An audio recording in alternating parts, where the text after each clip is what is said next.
माझे ते काका आहेत म्हणून मी पाया पडलो। विचारामध्ये भिन्नता आत्ता तरी आहे।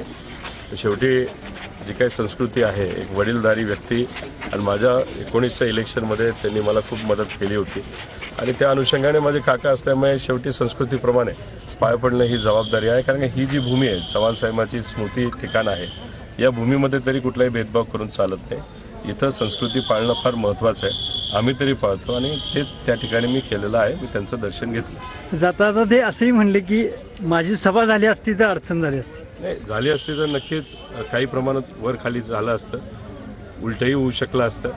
पण बारामतीमध्ये ते इतके अडकून पडले होते, त्यांना माझ्या मतदारसंघात येता आलं नाही। पण शेवटी ते मोठे नेते आहेत, निर्णय त्यांचा होता। पार्टी त्यांची आज आमदारकी जर बघितली, सगळ्यात जास्त आमदार हे त्यांच्यामध्ये तिथं निवडून आलेले, चांगली गोष्ट आहे। मी त्यांचं अभिनंदन सुद्धा केलेलं आहे। आपल्या इथं एक पद्धत आहे, मराठी संस्कृती आहे, आपण वडीलधाऱ्यांचा आम्ही पण जर लवकर आलो असतो, काय आमच्या त्या पोलिसांनी आम्हाला शाळांनी तिकडेच नेलं, नाही तर कदाचित साहेबांची आमची पण इथं गाठ पडली असती।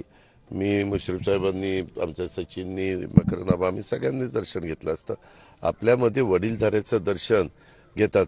तुमच्या घरी तुमच्या वडील समान व्यक्तीची भेट झाली तर दर्शन घेता ना तुम्ही, घेता? अरे बरोबर आहे रे, पण आता काय करतो, ते टायमिंग जुळलं नाही, त्याच्यामुळे मी डिपार्टमेंटवर पण चिडलो। महाराष्ट्राचे पहिले मुख्यमंत्री यशवंतराव चव्हाण यांच्या पुण्यतिथी निमित्त शरद पवार, रोहित पवार आणि अजित पवार हे उपस्थितीत होते।